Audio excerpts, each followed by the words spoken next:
DSC అభ్యర్థులందరికీ నమస్కారం. మనం already previous papers TET కి సంబంధించి ఎక్స్ప్లెయిన్ చేస్తున్నాం కదా. అందులో భాగంగా ఈ రోజు ఏపీ టెట్ కి సంబంధించి 2024 అక్టోబర్ 10వ తారీఖున షిఫ్ట్ 1 లో మార్నింగ్ షిఫ్ట్ లో మ్యాథ్స్ కి సంబంధించి ఎటువంటి క్వశ్చన్స్ అడిగాడు, వాటి ఎక్స్ప్లెనేషన్స్ ఏ విధంగా చేయాలో ఈ వీడియోలో చూద్దాం. టెట్ కి సంబంధించి 91 నుంచి క్వశ్చన్స్ అనేవి మ్యాథ్స్ కి సంబంధించి స్టార్ట్ అవుతాయి. ఫస్ట్ క్వశ్చన్ చూస్తే, ప్రతి బాహ్య కోణం 45 డిగ్రీలుగా గల క్రమ బహుభుజి యొక్క భుజాల సంఖ్య ఎంత అని అంటున్నాడు. మనకి ఆప్షన్స్ విధంగా ఇచ్చాడు. మనకి క్రమ బహుభుజి యొక్క ప్రతి బాహ్య కోణము తెలుసుకోవడానికి ఫార్ములా ఏంటంటే, బాహ్య కోణాల మొత్తము ఒక క్రమ బహుభుజి యొక్క బాహ్య కోణాల మొత్తము 360 డిగ్రీస్ ఉంటుంది. ఎక్స్టీరియర్ యాంగిల్స్ 360 ఉంటది. మనకి ఒక్కొక్క బాహ్య కోణం కావాలంటే బై n చెయ్యాలి. ఇది మనకి ఫార్ములా. అంటే ఏంటి, బాహ్య కోణాలు క్రమ బహుభుజి యొక్క ఒక్కొక్క బాహ్య కోణానికి ఫార్ములా ఏంటంటే 360/n. ఇది మనకి ఒక్కొక్క బాహ్య కోణం వాడే ఇచ్చాడు. ఎంత ఇచ్చాడు? 45 డిగ్రీస్ అని ఇచ్చాడు. మరి ఇక్కడ n అంటే ఏంటి? ఆ క్రమ బహుభుజి ఏదైతే ఉందో దాంట్లో ఉన్న భుజాల సంఖ్య అవుతుంది. మనకి అడిగిందేమో భుజాల సంఖ్య అడిగాడు, వాడే ఒక్కొక్క బాహ్య కోణం తొలక విలువ ఇచ్చాడు. కాబట్టి మనకి n కావాలి. ఇప్పుడు n అటు తీసుకుని వెళ్ళి 45 ఇటువైపు తీసుకుని రావాలి. అప్పుడు 360/45 that is equal to n. ఇప్పుడు భుజాల సంఖ్య వస్తుంది. దేంతో డివైడ్ అవుద్ది? 9 5s 9 40s, next 5 1s 5 8s, అంటే n ఈజ్ ఈక్వల్ టు 8 వచ్చింది. అంటే 8 భుజాలు కలిగినటువంటి క్రమ బహుభుజి యొక్క ఒక్కొక్క బాహ్య కోణము 45 డిగ్రీలు అవుతుంది. 8 భుజాలు కలిగినటువంటి క్రమ బహుభుజిని మనం ఏమంటాము? అష్టభుజి అని అంటాం. ఇంగ్లీష్ లో ఆక్టాగాన్ గా పిలుస్తాము. Option 3 is the correct answer. Next 92 చూస్తే, కర్ణముల పొడవులు 10 సెంటీమీటర్లు 8.2 సెంటీమీటర్లు గల రాంబస్ యొక్క వైశాల్యము కనుక్కోమని చెప్తున్నాడు. ఆప్షన్స్ విధంగా ఇచ్చాడు. మనకి రాంబస్ వైశాల్యం, ఏరియా ఆఫ్ రాంబస్ కి కర్ణాలు ఇచ్చేసాడు అనుకోండి, డయాగనల్స్. దానికి ఫార్ములా ఏంటి? Area is equal to half d1 into d2. ఇది మనకి ఫార్ములాగా చెప్పుకోవచ్చు. ఏరియా మనం కనుక్కోవాలి కాబట్టి హాఫ్ ఇంటూ ఆ డయాగనల్స్ ఏవాడు ఇచ్చాడు. ఎంత ఇచ్చాడు? 10 ఒకటి ఇచ్చాడు, 8.2 ఒకటి ఇచ్చాడు. 10 ఇంటూ 8.2. ఇప్పుడు 2 తోటి 8.2 ని డివైడ్ చేస్తే 4.1 అవుతుంది. ఇప్పుడు ఇక్కడ 10 తోటి దీన్ని డివైడ్ చేయాలంటే ఆ పాయింట్ ఏమో 10 తో డివైడ్ చేస్తాను కాబట్టి 10 ఉంది కాబట్టి ఆ పాయింట్ రైట్ సైడ్ వెళ్తుంది. అప్పుడు 41 అవుతుంది. ఏరియా ఎంత అవుతుందంటే 41 సెంటీమీటర్ స్క్వేర్, చదరపు సెంటీమీటర్లుగా చెప్పుకోవచ్చు. Option 4 is the correct answer. Next 93 చూస్తే, ఒక చతురస్రంలో కర్ణముల మధ్య కోణం ఎంత అని అంటున్నాడు. మనకి ఆప్షన్స్ ఏ విధంగా ఇచ్చాడు. చతురస్రం స్క్వేర్ కి సంబంధించి డయాగనల్స్ ఈ విధంగా ఉంటాయి. అప్పుడు మనకి ఏమడుగుతున్నాడు? ఆ కర్ణాల మధ్య కోణము, ఇక్కడ కోణం ఎంత ఉంటదని అంటున్నాడు. కర్ణాలు ఒకదానికొకటి లంబ సమద్విఖండన పర్పెండిక్యులర్ బైసెక్టర్ అనేది చేసుకుంటాయి. కాబట్టి లంబ సమద్విఖండన చేసుకుంటాయి అంటే అక్కడ ఎంత ఉంటుంది? 90 డిగ్రీస్ అనేది ఇక్కడ ప్రతి కర్ణానికి ఈ కర్ణానికి మధ్యలో ఇక్కడ 90 ఉంటుంది. దీనికి ఇక్కడ 90, ఇక్కడ 90. ఆ విధంగా ప్రతి రెండు కర్ణాలకు మధ్య కోణం ఎంత ఉంటుందంటే 90 డిగ్రీస్ గా చెప్పుకోవచ్చు. మరి దీర్ఘ చతురస్రంకి వచ్చేసరికి ఇక్కడ మనకి సమద్విఖండన మాత్రమే చేసుకుంటాయి, లంబ సమద్విఖండన చేసుకోవు. ఎందుకు? బైసెక్టర్ మాత్రం అవుతాయి కానీ పర్పెండిక్యులర్ బైసెక్టర్ అవ్వదు. ఇక్కడ మనకి ఇవి ఖండించుకునేటప్పుడు సమద్విఖండన అంటే రెండు ఈక్వల్ గానే విడిపోతాయి, అంటే రెండు ఈక్వల్ గా విడిపోతాయి కానీ 90 డిగ్రీస్ అనేది ఉండదు. కాబట్టి ఇంకా మనం ఏం చెప్పుకోవచ్చు? రాంబస్ కి సంబంధించి కూడా చెప్పుకోవచ్చు. ఈ విధంగా రాంబస్ ఉంటే, రాంబస్ కర్ణాలు ఒకదానికొకటి లంబ సమద్విఖండనం చేసుకుంటాయి. సేమ్ ఇక్కడ కూడా 90 డిగ్రీస్ ఉంటది. ప్రతి రెండు కర్ణాలకు మధ్య కోణం 90 డిగ్రీస్ ఉంటది. కానీ ఇక్కడ కర్ణాల పొడవులు అనేవి సమానంగా ఉండవు. మరి చతురస్రానికి స్క్వేర్ కి రాంబస్ కి ఉన్న డిఫరెన్స్ ఏంటంటే, ఇక్కడ కర్ణాలు ఏవైతే ఉన్నాయో లంబ సమద్విఖండనం చేసుకుంటే 90 డిగ్రీస్ ఉంటాయి. సేమ్ రాంబస్ లో కూడా కర్ణాలు లంబ సమద్విఖండనం చేసుకుంటే 90 డిగ్రీస్ ఉంటాయి. మరి స్క్వేర్ కి రాంబస్ కి డిఫరెన్స్ ఏంటి అంటే, ఇక్కడ అన్ని భుజాలు సమానంగా ఉంటాయి, ఇక్కడ సేమ్ ఇక్కడ కూడా అన్ని భుజాలు సమానంగా ఉంటాయి. ఒకే ఒక డిఫరెన్స్ ఏంటంటే, ఇక్కడ కర్ణాలు సమానంగా ఉండి లంబ సమద్విఖండనం చేసుకుంటాయి. రాంబస్ కి వచ్చేసరికి కర్ణాలు లంబ సమద్విఖండనం చేసుకుంటాయి కానీ కర్ణాల పొడవులు సమానంగా ఉండవు. ఆ పాయింట్ అనేది ఇక్కడ మనం తీసుకోవాలి. అంటే ఈ కర్ణం పొడవు ఎంత ఉంటుందో ఈ కర్ణం పొడవు అంత ఉండదు. కానీ స్క్వేర్ కి వచ్చేసరికి ఈ కర్ణం పొడవు ఎంత ఉంటుందో ఈ కర్ణం పొడవు కూడా అంతే ఉంటుంది. ఆ విధంగా మనం తెలుసుకోవాలి. మరి చతురస్రం కర్ణాల మధ్య కోణం ఎంత అన్నాడంటే లంబ సమద్విఖండనం చేసుకుంటాయి కాబట్టి 90 డిగ్రీస్ ఉంటుంది. Option 3 is the correct answer. Next 94 చూస్తే ఒక ఫుట్బాల్ జట్టు ఆడిన మొత్తం మ్యాచ్లలో 10 మ్యాచ్లు గెలిచింది. గెలిచిన శాతం 40% అయితే ఆడిన మొత్తం మ్యాచ్లు ఎన్ని అని అంటున్నాడు. ఆప్షన్స్ విధంగా ఇచ్చాడు. మనకి మొత్తం ఎన్ని మ్యాచ్లు ఆడాడో అని అడుగుతున్నాడు. ఆ ఎన్ని మ్యాచ్లు ఆడాడో తెలియదు, కానీ అందులో 10 మ్యాచ్లేమో గెలిచారు. ఆ గెలిచిన మ్యాచ్ల తాలూకా పర్సంటేజ్ ఎంత చెప్పాడు. ఎంత అంటున్నాడు? 40%.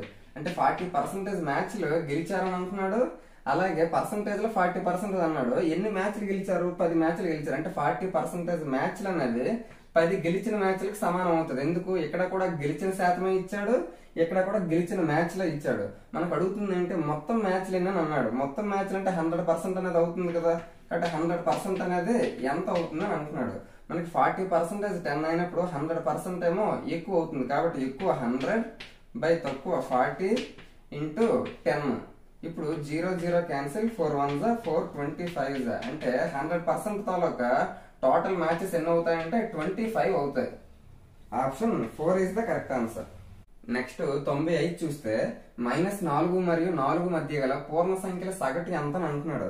మనకి ఆప్షన్స్ ఇలా ఇచ్చాడు. -4 కి 4 కి మిడిల్ లో పూర్ణ సంఖ్యలు ఇంటీజర్ నెంబర్స్ ఎన్నో మనం రాసుకొని తెలుసుకొని దానికి సగటు మీన్ ఏమో కనుక్కోమంటున్నాడు. -4 కి మిడిల్ లో మనకి ఎన్ని ఇంటీజర్ నెంబర్స్ ఉంటాయి? -4 కి ఇటువైపు -3 -2 0 1 2 3. మనకి -4 కి +4 కి మిడిల్ లో అన్నాడంటే ఇవి మాత్రమే తీసుకోవాలి. వీటికి మీన్ సగటు కనుక్కోమంటున్నాడు. సగటు అంటే ఏంటి? Some of observations by number of observations. ఇక్కడ ఎన్ని రాసులు ఉన్నాయో వాటన్నిటిని మొత్తం చేయాలి బై రాసుల సంఖ్య 1 2 3 4 5 6. టోటల్ గా మనకి 6 రాసులు కాబట్టి బై 6 రాసి. ఇప్పుడు చూస్తే వీటిని ప్లస్ చేయాలి. -3 + 3 క్యాన్సిల్ అవుతుంది. -2 + 2 క్యాన్సిల్ అవుతుంది. ఇక్కడ ఇంకేం మిగిలింది మనకి? ఇక్కడ -2 తో పాటు ఇక్కడ -1 అనేది ఒకటి ఉంటుంది. అది కూడా మర్చిపోయాను, సారీ. -1 అప్పుడు -1 + 1 క్యాన్సిల్ అవుతుంది. ఇంకేం మిగిలింది? 0 మిగిలింది. మరి 0/6 అంటే అర్థం ఏంటి? 0 కదా. మరి -4 కి +4 కి మిడిల్ లో ఇంటీజర్ నెంబర్స్ తాలూకా మీన్ ఎంత వచ్చింది? 0 వచ్చింది. Option 1 is the correct answer. Next 96 చూస్తే ఇక్కడ ఒక ఈక్వేషన్ లాంటిది ఇచ్చాడు ఆల్జీబ్రాకి సంబంధించి. ఆప్షన్స్ ఏమో ఈ విధంగా ఇచ్చాడు. మనం ఇటువంటి దాన్ని కరెక్ట్ గా చూడాలి. ఇక్కడ 2/3 హోల్ పవర్ ఆఫ్ -2 అన్నాడు. మనకి ఏ పవర్ ఆఫ్ -m అంటే అర్థం అంటే 1/a⁻m. అంటే మైనస్ పోవాలి అంటే 1 చెయ్యాలని అర్థం. మరి ఇక్కడ ఆల్రెడీ ఫ్రాక్షన్ లో ఉంది కాబట్టి మైనస్ పోవాలి అంటే ఈ లోపల ఉన్న ఫ్రాక్షన్ రివర్స్ చేస్తే అప్పుడున్న అక్కడ పైన పవర్స్ లో ఉన్న మైనస్ ఏమో పోతుంది. అప్పుడు ఏం చేయాలి? 3/2 హోల్ స్క్వేర్ అవుతుంది. మైనస్ ఎక్కడ కూడా పవర్స్ లో మైనస్ ఉంది కాబట్టి లోపల ఉన్న ఫ్రాక్షన్ ని రివర్స్ చేయాలి. అప్పుడు 4/3 స్క్వేర్ ఇంటూ 3 స్క్వేర్. ఇప్పుడు చూద్దాం. 3/2 స్క్వేర్ హోల్ స్క్వేర్ అంటే స్క్వేర్ అనేది 3 కి 2 కి రెండింటికి చెందుతుంది. కాబట్టి 3 square 9/2 square 4 minus 4 square 16/3 square 9 into 3 square. ఇప్పుడు 4 9 రెండు కూడా మనకి ఏమవుతాయి? పరస్పర ప్రధాన సంఖ్యలు కాబట్టి వాటికి మనము ఎల్సిఎం చేస్తే 4 × 9 అవుతుంది. మరి 4 × 9 36 ఎందుకు వేయలేదని తర్వాత అర్థమవుతుంది. అప్పుడు క్రాస్ మల్టిప్లికేషన్ చేయాలి. 9 9 81 మైనస్ 4 16 64. ఇప్పుడు ఇక్కడ ఇంటూ 3 స్క్వేర్ ఉంది కాబట్టి 9. 3 స్క్వేర్ అంటే 9 కదా. అప్పుడు ఈ 9 క్యాన్సిల్ అవుతుంది అనమాట. అందుకనే ఇందాక మనము డైరెక్ట్ వేయకుండా విడివిడిగానే ఉంచాం. ఇప్పుడు చూస్తే 81 నుంచి 64 తీయాలి. ఇక్కడ 1 నుంచి 4 తీయలేక 11 నుంచి 4 తీస్తే 7. ఇక్కడ 7 ఉంటుంది. 7 నుంచి 6 తీస్తే 1. 17/4 మిగిలింది. ఇదంతా సింప్లిఫికేషన్ చేస్తే మనకు ఆన్సర్ ఏమొచ్చింది? 17/4. Option 3 is the correct answer. Next 97 చూస్తే a² -2ab + b² - c². దీని తాలూకా వాల్యూ ఏమవుతుందని అంటున్నాడు. అంటే దీన్ని కారణాంక వ్యవధంగా చేశాడు. ఇప్పుడు మనం కరెక్ట్ గా చూస్తే ఇక్కడ a² -2ab + b² అన్నాడు. అది మనకి ఏ ఫార్ములా అవుతుంది? a - b whole square formula అవుతుంది. అంటే ఇక్కడ వరకు ఇదంతా కూడా a - b హోల్ స్క్వేర్ అయింది. ఇక్కడ ఇంకేముంది? -c² ఉంది. ఇప్పుడు దీని అంతటిని కరెక్ట్ గా చూస్తే a² - b² ఫార్ములాలో ఉంది. అంటే a + b into a - b అవుతుంది కదా ఫార్ములా. కాబట్టి a అంటే ఇదంతా అవుతుంది, b అంటే c అవుతుంది. కాబట్టి a + b అంటే a - b + c, a + b చేసి ఇప్పుడు a - b చేయాలి. a అంటే ఏంటి? a - b - c. ఇది మనకి కారణాంక విభజన చేసుకుంటే వచ్చేది. అదే ఆన్సర్ ఎక్కడ ఉంది? a - b - c. a - b - c 3 దగ్గర ఉన్నది. a - b + c. a - b + c ఎక్కడ ఉంది? ఇది కాదు, ఇది కాదు. ఇంకా ఇక్కడ a - b + c ఉంది, a - b - c ఉంది. కాబట్టి option 4 is the correct answer. Next 98 చూస్తే ఒక వస్తువు విలువ 2400 రూపాయల నుండి 2000కు తగ్గించింది, దాని తగ్గుదల శాతం ఎంత అని అంటున్నాడు. మనకి ఆప్షన్స్ ఇలా ఇచ్చాడు. ఫస్ట్ దాని తాలూకు వాల్యూ 2400 ఉండేది, అదేమో 2000 గా తగ్గిపోయింది. అంటే ఎంత తగ్గింది? 400 ఏమో, ఇక్కడ డిఫరెన్స్ చూస్తే 400 ఏమో తగ్గింది. కాబట్టి తగ్గుదల శాతం అడిగాడు కాబట్టి 400 తగ్గింది. శాతం అన్నాడు కాబట్టి దేని మీద తగ్గింది? 2400 మీద తగ్గింది. కాబట్టి మనం దేని మీద తగ్గిందో దానితో ఇంటూ చేయాలి. పర్సంటేజ్ అడిగాడు కాబట్టి ఇంటూ 100. 2 zeros 2 zeros cancel. ఇప్పుడు 4 తోటి 4 6 జా 400. 100/6 అంటే అర్థం అంటే 2 50s 2 3s. 50/3 అంటే 3 16 48, 50లో 48 అయితే ఇంకా 2 ఉంది కాబట్టి 2/3%. అంటే తగ్గుదల శాతం ఎంత వచ్చిందంటే 16 and 2/3% అనేది వచ్చింది. Option 2 is the correct answer. Next 99 చూస్తే ఒక గణానికి సంబంధించి F అంటే ఫేసెస్ తలాలు, V అంటే వర్సెస్ మూలలు అంటాం కదా శీర్షాలని, వాటి తాలూకా మొత్తం ఎంత అంటున్నాడు. ఆప్షన్స్ ఏ విధంగా ఇచ్చాడు. ఒక గణానికి క్యూబ్ కి సంబంధించి ఫేసెస్ ఎన్ని ఉంటాయంటే ఫ్రంట్ కి ఒక face, back, right, left, up, down. Total గా ఫేసెస్ ఎన్ని ఉంటాయంటే 6 ఉంటాయి. మనకి వర్సెస్ మూలలు ఎన్ని ఉంటాయంటే కిందన 4 ఉంటాయి. 1 2 3 4, పైన ఏమో 1 2 3 4, టోటల్ గా 8 ఉంటాయి. కాబట్టి వర్సెస్ ఏమో 8. ఆడేమన్నాడు? F+V అన్నాడు కాబట్టి 6 + 8 ఏమో 14 అవుతుంది. Option 3 is the correct answer. Next 100వ బిట్ చూస్తే 7 సెంటీమీటర్ల వ్యాసార్థంగా గల వృత్త వైశాల్యం సెంటీమీటర్ స్క్వేర్లలో ఎంత అని అంటున్నాడు. ఆప్షన్స్ ఏ విధంగా ఇచ్చాడు. మనకి వృత్త వైశాల్యం ఏరియా ఆఫ్ సర్కిల్ కి ఫార్ములా ఏంటి? πr².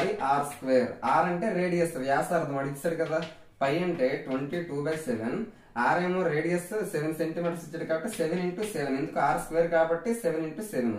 7 7 క్యాన్సిల్ అయితే 22 × 7 అంటే అర్థం అంటే 7 2s 14 4 1 7 2s 14 1 15 అంటే 154 సెంటీమీటర్ స్క్వేర్ వచ్చింది. Option 1 is the correct answer. Next 101 చూస్తే ఒక సమద్విబాహువు త్రిభుజం యొక్క చుట్టుకొలత 8p-1 మరియు సమానంగా లేని మూడో భుజం కొలత 4p-7 అయితే సమానంగా కలిగినటువంటి కొలత యొక్క భుజం కొలత ఎంత అని అంటున్నాడు. ఆప్షన్స్ ఏ విధంగా ఇచ్చాడు.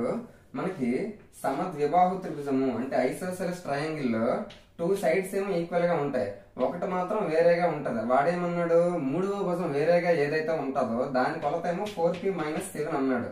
మనకేం అడుగుతున్నాడు? సమానంగా ఉన్న భుజం ఏదైతే ఉందో దీని తాలూకా పొడవు కనుక్కోమంటున్నాడు.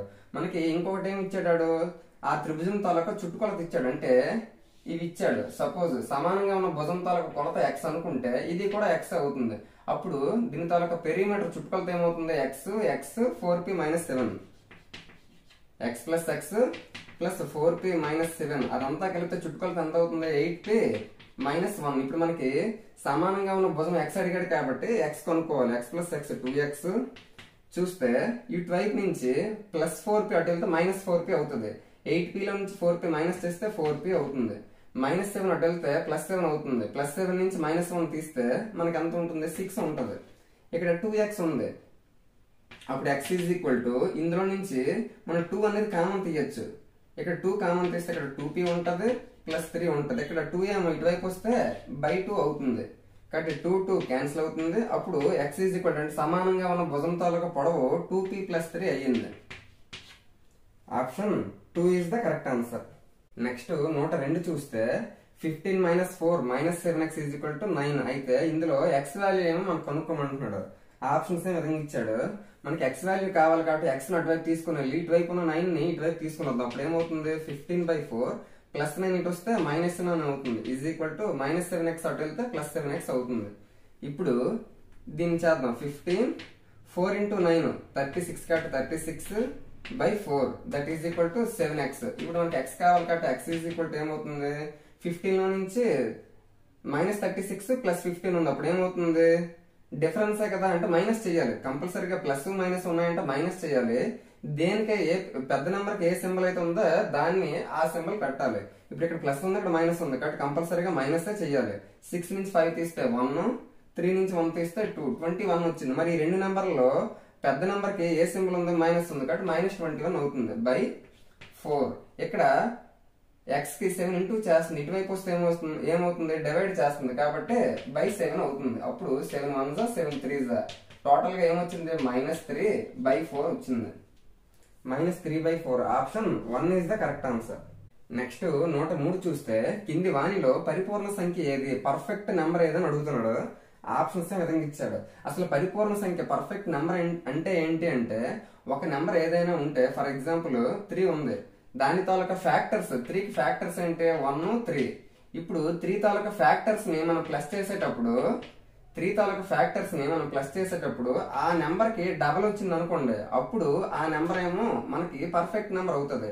ఇప్పుడు 3 తాలూకా ఫ్యాక్టర్స్ 1 3 ఉన్నాయి, 1 3 ప్లస్ చేస్తే ఏమొచ్చింది 4 వచ్చింది. కానీ 3కి డబల్ రెట్టింపు అంటే అర్థం ఏంటి 6 రావాలి. కాబట్టి ఇక్కడ 6 రాలేదంటే 3 అనేది పర్ఫెక్ట్ నెంబర్ కాదు.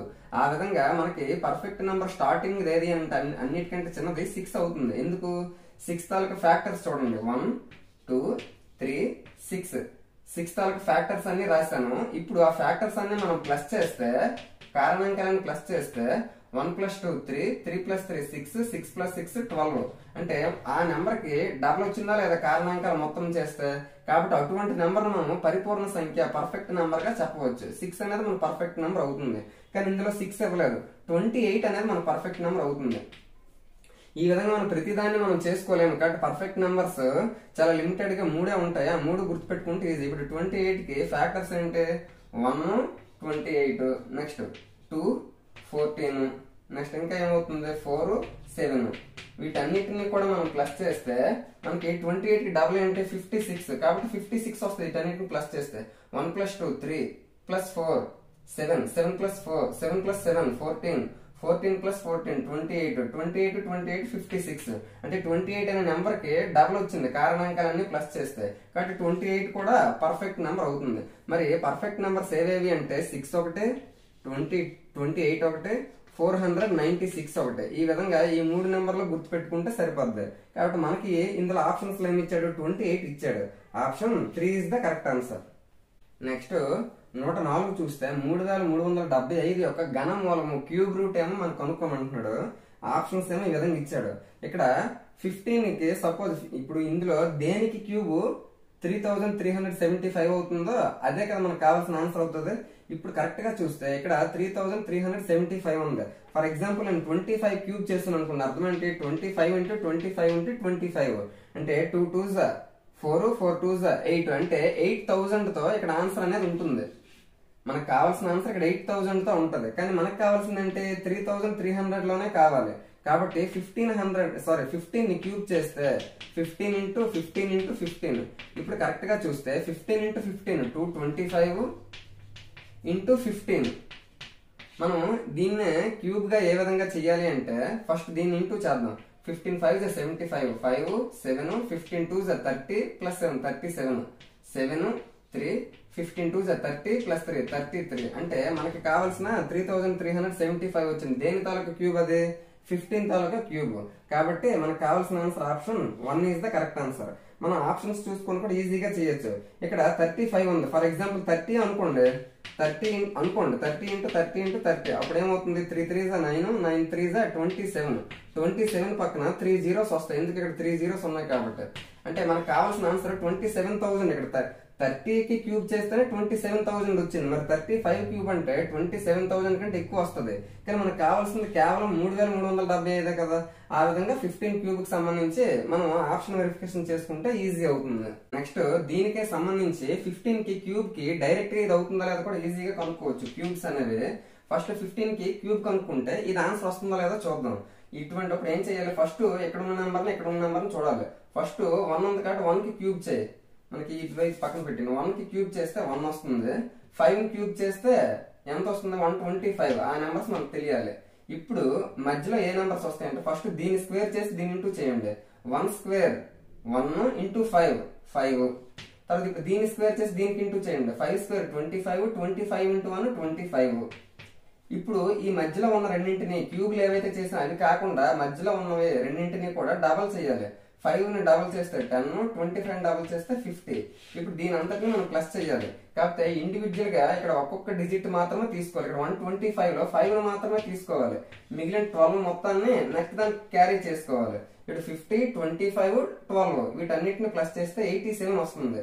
87 లో 7 మాత్రం ఇక్కడ రాసుకోవాలి, 8 ఇక్కడ రాసుకోవాలి. ఇప్పుడు 8, 5, 13, 10, 23. 23 లో 3 మాత్రం ఇక్కడ రాసుకోవాలి, 2 ఇక్కడ రాసుకోవాలి.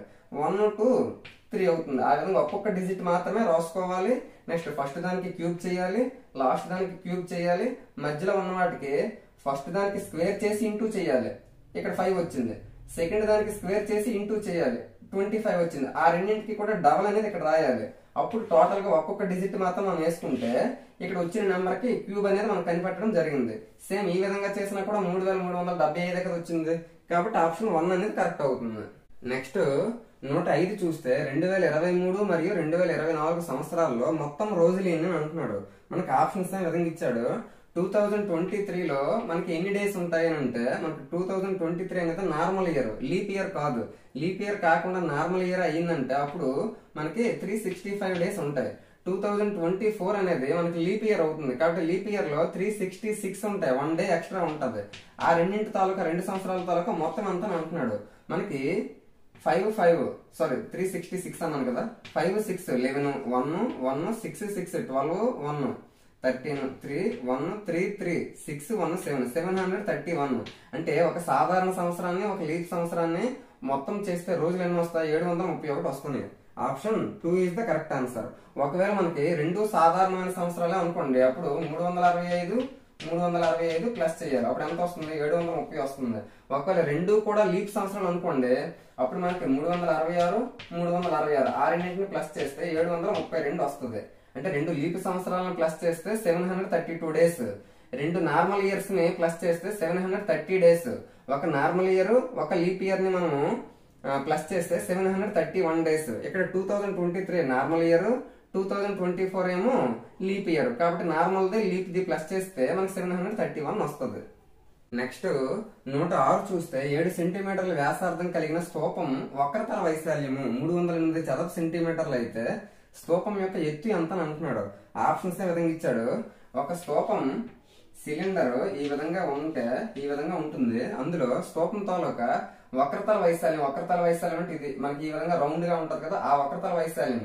మనకి వక్రతల వైశాల్యం లాటరల్ సర్ఫేస్ ఏరియా ఫార్ములా ఏంటి అంటే ఇక్కడ భూమి తాలూకా పరిధి, భూ పరిధి ఏ ఆకారం ఉంది? వృత్తాకారం ఉంది. కాబట్టి వృత్త పరిధికి ఫార్ములా ఏంటి? 2πr. దాన్ని ఎత్తుతో గుణిస్తే అదే మనకి పక్కతల వైశాల్యంగా చెప్పుకోవచ్చు. కాబట్టి స్తూపం యొక్క పక్కతల వైశాల్యం ఫార్ములా ఏంటి? 2πrh.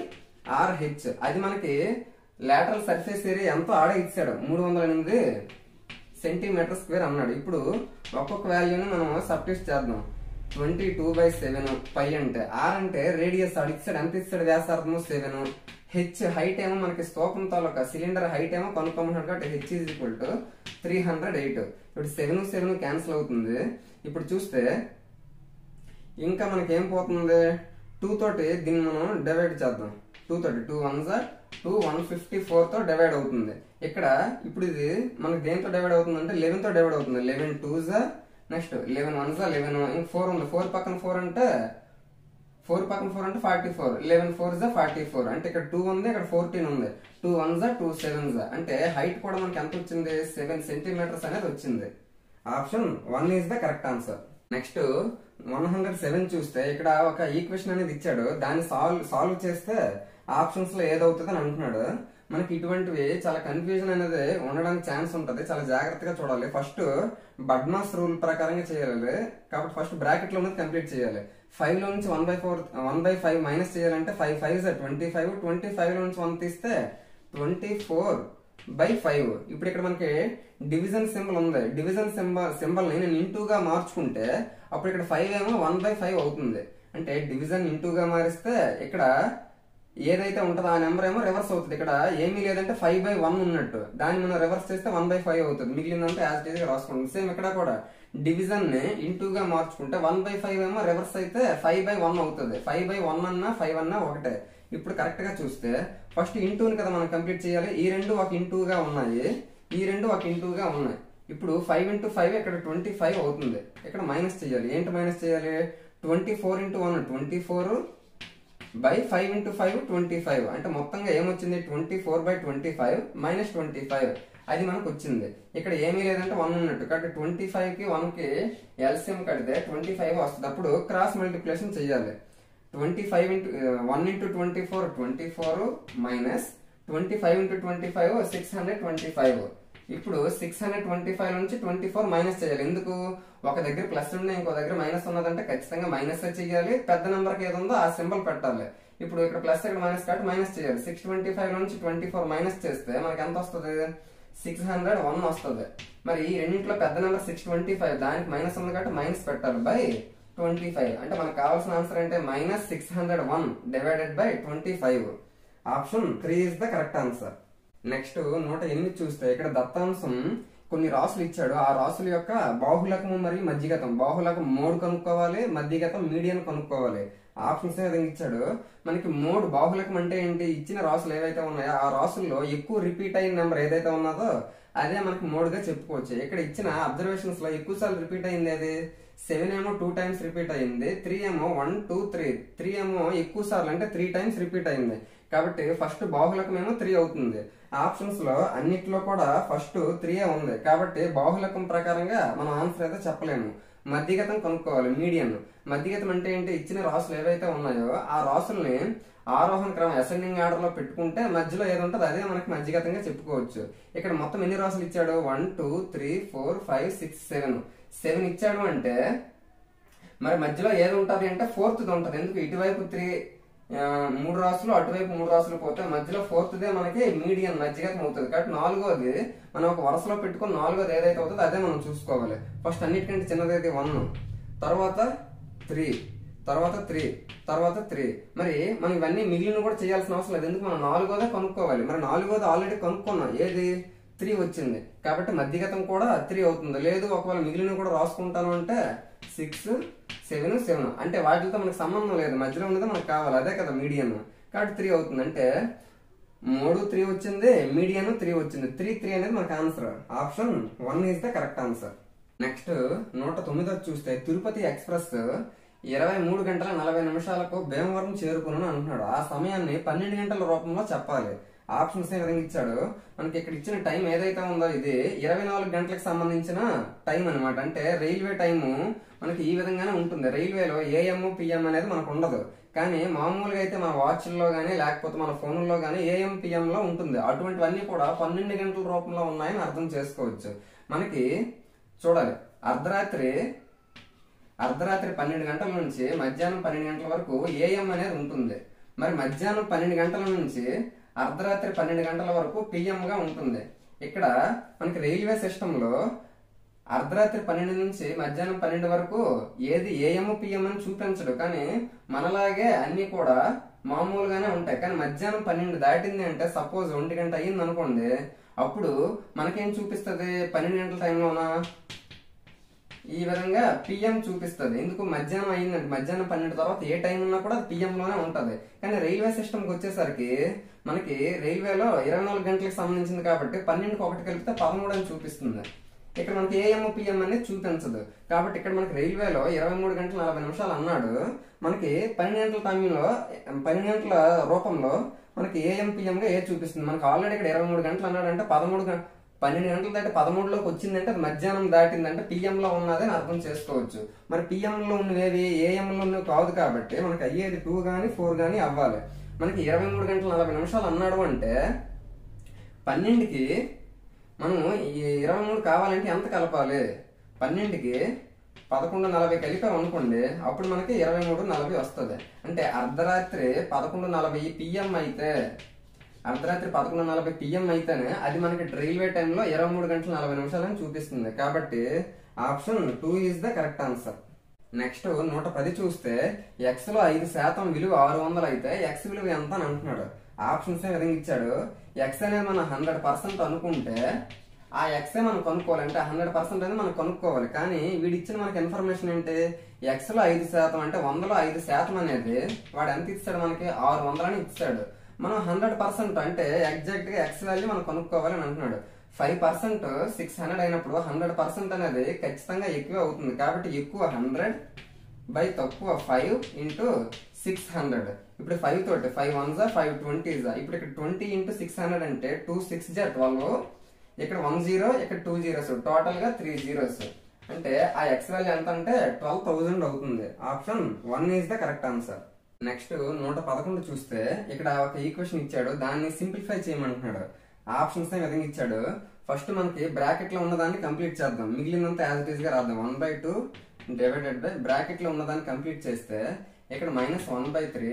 ఇక్కడ డివిజన్ అనేది పోవాలి అంటే ఇంటూ గా మార్చుకుంటే ఆ తర్వాత వచ్చేది ఏదైతే ఉందో ఆ ఫ్రాక్షన్ అనేది రివర్స్ అవుతుంది. 2/5 అంటే అప్పుడు ఏమవుతుంది, 5/2 అవుతుంది. ఇప్పుడు 1/2 డివైడెడ్ బై, ఇప్పుడు చూస్తే ఇక్కడ ఇంటూ ఉంది కాబట్టి -1 ఇంటూ 5 -5, 3 ఇంటూ 2 6 అవుతుంది. ఇప్పుడు చూస్తే 1/2 ఇక్కడ డివిజన్ పోవాలి అంటే ఇంటూగా చేసుకోవచ్చు అన్నాను. ఇప్పుడు తర్వాత వచ్చే ఫ్రాక్షన్ రివర్స్ చేయాలి, అప్పుడు -6/5 అవుతుంది. ఇప్పుడు కరెక్ట్ గా చూస్తే 2 1s 2 3s టోటల్ గా ఏముంది, ఇక్కడ 1 ఉంది కాబట్టి ఇక్కడ కూడా 1 ఉన్నట్టే. మరి దీంతో మనకు సంబంధం లేదు. -3/5 మనకు మిగిలింది. Option -3/5. Option 4 is the correct answer. Next 112 చూస్తే 1 సెంటీమీటర్ మరియు 2 సెంటీమీటర్లు భుజంగా గల 2 ఘనాలు కలవు.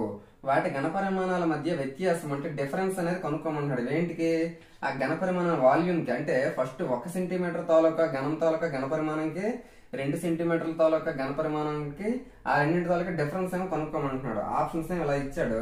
ఫస్ట్ 1 సెంటీమీటర్ ఘనంకి సంబంధించి దాని తాలూకా వాల్యూమ్ ఏమవుతుంది, ఏ క్యూబ్ కదా.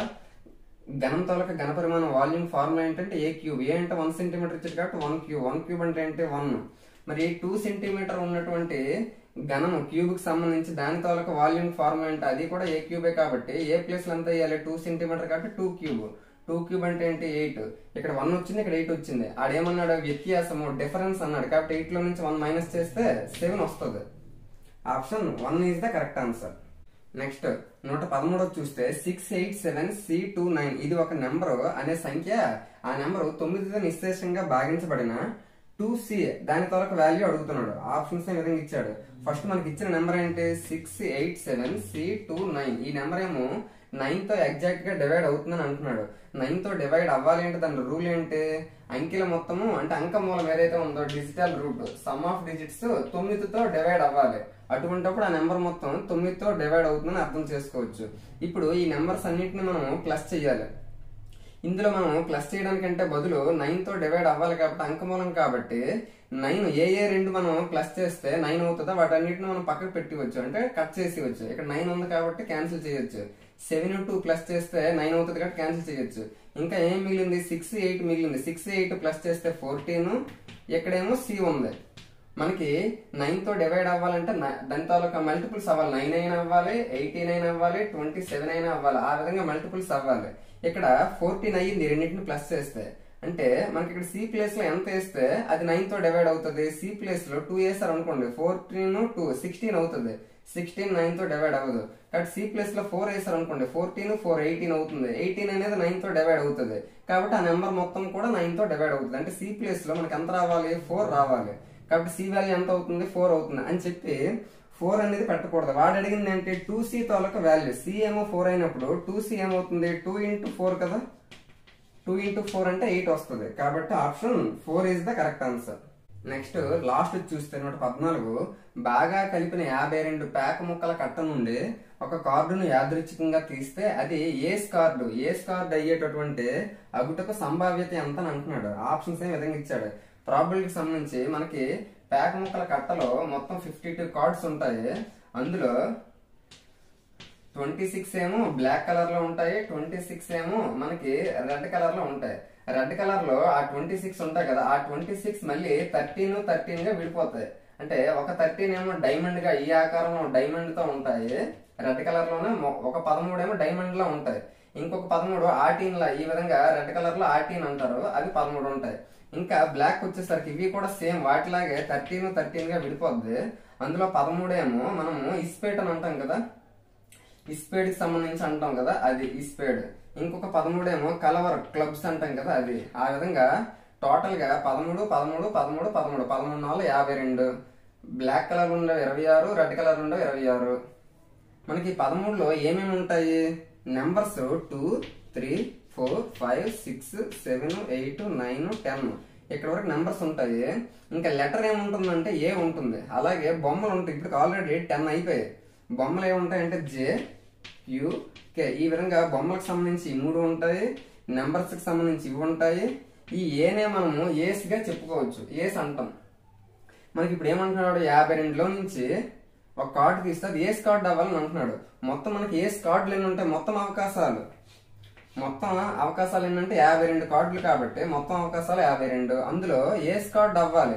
ఏస్ కార్డు అవ్వాలంటే ఈ కలవర ఏదైతే ఉందో క్లబ్, అందులోనే ఒక ఏస్ కార్డు ఉంటది. ఇస్పేడ్ లో ఏ ఉంటది అంటే ఒక కార్డు ఉంటది. ఆర్టిన్ లో ఒక ఏ అనే కార్డు ఉంటుంది, ఏస్ కార్డు. నెక్స్ట్ డైమండ్ లో కూడా ఒక ఏ అనే కార్డు ఉంటుంది. టోటల్ గా ఎన్ని ఉంటాయి? 4 ఏసెస్ అని ఉంటాయి. కాబట్టి మనకి కావాల్సినవేమో 4, టోటల్ ఛాన్సెస్ ఏమో 52. ఇప్పుడు ఈ రెండు డివైడ్ అవుతాయి. 4 1s 4 13s. కాబట్టి 1/13 అనేది మనకు కావాల్సిన ఆన్సర్ అవుతుంది. Option 1 is the correct answer. ఈ విధంగా 2024 అక్టోబర్ 10కి సంబంధించి మార్నింగ్ షిఫ్ట్ లో ఏ రకమైన ప్రశ్నలు అడిగాడు మ్యాథ్స్ సంబంధించి, వాటి ఎక్స్ప్లెనేషన్స్ ఏ విధంగా చేయాలో అర్థమైందని అనుకుంటున్నాను. ఈ వీడియో నచ్చిందంటే తప్పకుండా లైక్ చేయండి. మీ డిఎస్సి ఫ్రెండ్స్ ఎవరైతే ఉన్నారో వారికి కూడా షేర్ చేయండి. Thank you.